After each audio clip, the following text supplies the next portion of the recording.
cheese, tamang-tama ang recipe na ito dahil magluluto tayo ng creamy at cheesy maha blanca. Napakadali lang nitong gawin at napakasarap pa.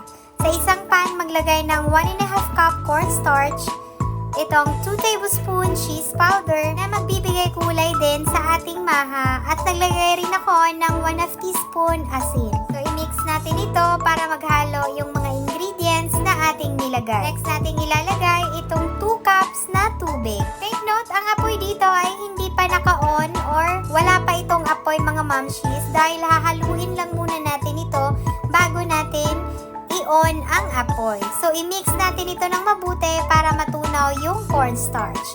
Kapag natunaw na ang cornstarch, susunod naman nating ilalagay itong 1 can na coconut milk at 1 can na evaporated milk. Next naman, maglalagay tayo dito ng 1 cup ng condensed milk.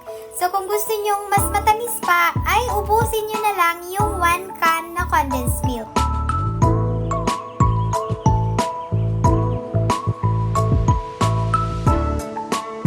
I-mix natin ito ng mabuti. Kapag nahalo na natin yan ng mabuti, i-on natin ang apoy dito, ilagay sa high heat, continue tayo sa paghahalo hanggang sa lumapot itong ating maha. Kapag medyo malapot na yan, iset ang apoy sa low-medium heat. At ilagay na natin ang 1 can na corn kernel at 1 can na cream-style corn. So, i-mix lang natin ito ng mabuti.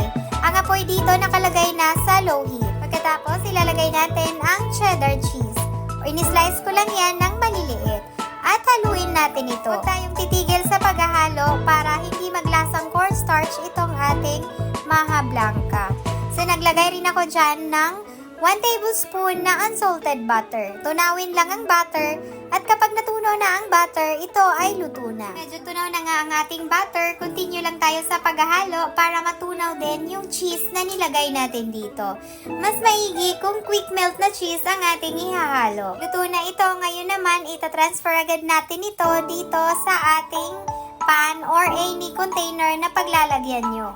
Kailangan natin na matransfer ito agad kasi nga titigas agad ang maha kapag hinayaan mo lang yan.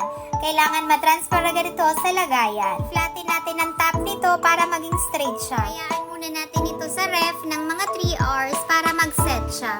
Kapag nag-set na itong ating maha blanca, lalagyan natin ito ng cheese sa top niya. Grated cheddar cheese itong nilagay ko.